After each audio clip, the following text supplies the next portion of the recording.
কবিগুরু রবীন্দ্রনাথ ঠাকুরের দেবতার বিদায়। দেবতা মন্দিরে মাঝে ভক্ত প্রবীণ, জপিতেছে জপমালা বসি নিশিদিন।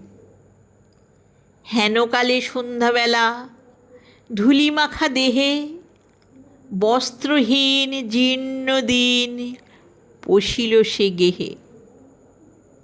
কহিল কাতর কণ্ঠে, গৃহ মোর নাই, এক পাশে দয়া করে দেহ মোরে ঠাঁই।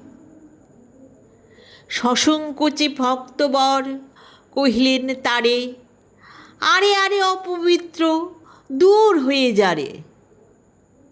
সে কহিল চলিলাম।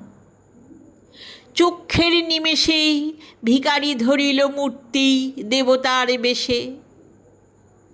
ভক্ত কহে, প্রভু মোরে কি ছল ছুলিলে? দেবতা কহিল, মোরে দূর করিয়ে দিলে। জগতে দরিদ্র রূপে ফিরি দয়া তরে, গৃহহীনে গৃহ দিলে আমি থাকি ঘরে।